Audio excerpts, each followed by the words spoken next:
The reason you hit the wall is because of this. Imagine you driving along and your car is making this sound.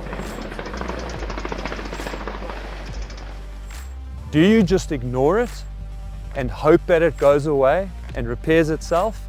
Or do you stop, get out and fix the problem? So how come when you run a race and you have a terrible race and you analyze that race and disappointed about how the race went, you go back and you try and do exactly the same things you did before and hope that somehow you're going to have a better race next time. So in this video, we're going to show you 3 simple things that you can use in the build up to your next race and 2 hacks that pros use that most amateur athletes ignore to ensure that in your next race, you do not hit the wall. From a training perspective, the best way to not hit the wall is to really be running in the correct intensity zones during your training. So when we're doing long and easy runs, we want to make sure that we're keeping those runs very easy so that we're not pushing or extending ourselves too much and still training in the correct zone. Let's just touch on that. Long and easy runs, we want to be essentially in what we call a zone 2. You want to be working very easy. You don't want to be overextending that pace. So if that is your zone 2 sort of range, you don't really want to be sticking on the top end of that zone 2, the higher heart rates or the quicker pace. You want to be running there so that you are running easy enough that you can have a conversation with your friend. Imagine that you're in a loud sort of restaurant. That is how you should be able to speak without getting out of breath. You also want to, if you're running on your own, be able to almost burst into song and not get out of breath. So those are some really good factors to help with making sure that you're training in the right zone so that you're not overextending yourself in your run. Working at the correct intensities is really, really key to not hitting the wall. So you want to be able to work those intensities out in the correct way. Again, when we're talking intensity, this may be a different metric. It may be to pace or heart rate or power. Different metrics will help you stay in the correct intensity or zone for your training. And if you're on one of the Coach Parry plans, we have systems and calculators that can help you work that out exactly for you in your plan. Some other factors that are really useful to help you run further for longer and not hit a wall is you want to be able to add in some walk breaks. So every sort of 2 to 4 kilometers or 2 miles or so, you want to add in a short walk break of about 60 seconds, and that will reduce the overall load on your muscles while you're running and allow you to run further for longer and almost move that hitting the wall much later on in your runs. From a training perspective with your higher intensity runs, a key aspect here of not hitting the wall is ensuring that you have taken in some good fuel or nutrition before your run so that you've given your body the fuel it needs to be working at that higher intensity. Overall in your week plan, when you're working the whole plan out, we really want to make sure that we space these runs out. So we don't really want to have your higher intensity or your interval runs too close to a long run day so that you're allowing yourself enough recovery time, and that way you also won't hit the wall in your training sessions. So the second thing you can do in your preparation to race day to help you avoid hitting the wall is strength training. Now there's sort of 2 angles here that we will approach this from, and the reason why this will help. So the first angle that we will look at with the strength training is your body's resistance to fatigue. Running being a repetitive motion and constantly pounding the floor, there's a lot of eccentric loading that's coming up through not only your legs, but also up into your upper body to a large degree. Strength training is going to help you to handle the load that's being put on your body throughout that training block. The more running you do, the more running volume builds, that strength training is going to allow you to go, hang on, I'm used to this. I didn't like the training session the day before. Let's get a little bit stronger to be able to combat that. So the other angle that we look at when we're talking about strength training is running economy. I've already mentioned how strength can help your body resist fatigue. The running economy, by doing strength training, allows us to get a much stronger base. We talk about our body posture, we talk about stronger legs. It allows that base to propel your force in the right direction. Think about when you are running, especially if you're running longer distances, the more you fatigue, if you haven't done the strength training, how your posture changes, you start slouching over a little bit in that running. By doing the strength training, we can keep a really strong core, we can keep the body upright a lot more, and more importantly, as I mentioned, is that force production. You want your power moving in a forward linear motion. You don't want too much slouching around and sort of this wobbly action. You're losing force, you're losing pace, and as a result, it's going to have a negative impact on your performance. So improving your running economy by having a much stronger base is going to improve your running performance as well and help you from hitting the wall later on. The great news is we've put together a free strength training program that you can do in the comfort of your own home. Click on the link on screen now to download it. So when going through your training, you need to build your training up progressively over time and not just jump straight into heavy training. Over a course of a training plan, you might have a 16 to 18 week plan or 12 weeks that you're building up to. So if you start off and just jump in high volume training, you run the risk of building up fatigue very, very early, and this will compromise your training throughout the cycle. And once you get to the end of your training plan, you run the risk of not recovering properly before your race day, and this will leave you carrying a lot of fatigue into the race. And we know that once you go into a race tired, you're going to start off feeling very fatigued, and you're likely to hit the wall at this point. When it comes to racing, pacing for your race is absolutely pivotal. This is the one thing on race day that you can definitely control to make sure that your race goes well. So whether you are running a 5K or you are running a 100K ultra, and everything in between, you want to make sure that you're pacing correctly for that race so that you don't hit the wall.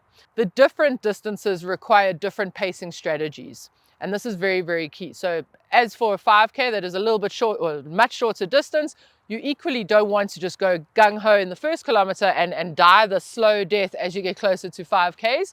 You really want to try and make sure, I like to say for a 5K, that you go out a little bit faster than your goal time for that 5K in the first kilometer.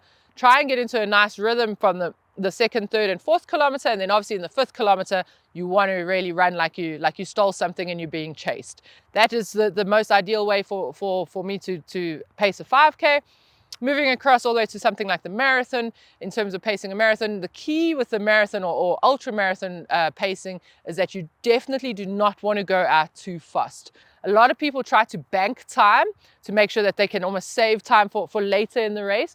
But if you do that, you're working a little bit harder in terms of your muscle contractions and your physiological systems, and you essentially drain yourself, and it'll be a very long day if you continue to do that. So for a marathon, ideally we want to try and have a marathon as evenly split as possible. Of course, this depends on the route profile, but as evenly split as possible.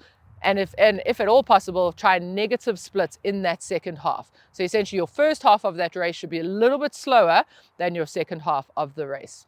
The key thing with pacing across the range of distances is that the longer you go, your time will drift exponentially. Okay, so a 5K to a 10K is generally quite linear in terms of the time that it will take and the way you'll pace that race.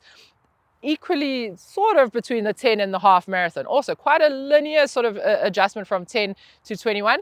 As we're going from 21 or a half marathon to a marathon, that becomes a lot more exponential. So that's exactly like I said in the beginning, your time will drift exponentially the longer the race. So half marathon to marathon is no longer quite a linear adjustment in time, and definitely from a marathon to an ultra marathon, it is not a linear adjustment in time. It becomes an exponential adjustment, and as a result, you have to pace that race really, really well. The longer you go, you want to make sure that you start a little bit slower and don't try and bank time as you're going longer in your races. Nutrition fulfills two main roles, really, around recovery and providing the energy that we need for exercise. And we can split those into two main categories, one being training and the other being race nutrition. The important thing when we delve into training nutrition is that we want to recover from the training that we are doing, plus we want to make sure that we're getting enough energy to do the work that we are wanting to do. The saying goes, what you put in is what you get out.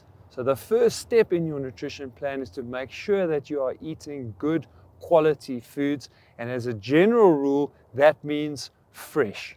When you go into a supermarket, they actually split that up for you. When you go, generally, either on the right hand or left hand side, you get all the fresh stuff. Fresh meats, vegetables, fruits, That's really where you want to do your shopping from and get the vast majority of your nutrition from, particularly from a recovery point of view, to provide the right amount of protein, fats, and carbohydrates to restore your body after exercise. Importantly, we want to provide energy during exercise, and those tend to be much more simple products, or products that are slightly higher in sugar. If you are someone who wants to try and run fat adapted or minimize your sugar, then those are things that you have to practice in your training. And that takes us to our final part of the whole point of nutrition during training, and that is to practice what you are going to do on race day. So we start off by finding products that you can take in, that you can use, that you do not get tired of or start to feel sick of, or the taste starts to become too much. These are things that you've got to find out by doing it in training. And then very importantly, you've got to do some of that practice at race intensities, because when you get into a race, often it's a little bit, you're breathing a little bit harder, it's a little bit more difficult to get that nutrition in, and so we need to practice that in training to make sure that you're taking products that are easy to take in and products that you can tolerate for long periods of time. As we move into race day nutrition, the final step is to actually calculate, what do I need, how much do I need, and how often do I need to take that nutrition in. We want to take in roughly 1 gram of carbohydrate per kilogram of body weight when we are doing exercise that lasts for 1.5 hours or longer. Now that is an enormous amount of carbohydrates, and you can only do that if you train your body to do it. As a general rule, I like to work between 40 and 60 grams of carbohydrates per hour, because that's much easier for you to take in, and it's a much more reasonable regime to get that amount of carbohydrates in. It typically means taking a gel every 45 to 60 minutes and including roughly 200 to 300 mils of a high carbohydrate drink in an hour, which is a lot easier than trying to take in more than that if you are, for example, a 75-gram human male runner. Although these 5 things will really help you, the more tricks you've got up your sleeve on race day, the better. So watch this video next to learn some of the most powerful race day tricks that the best runners use to make sure that their race day is a success.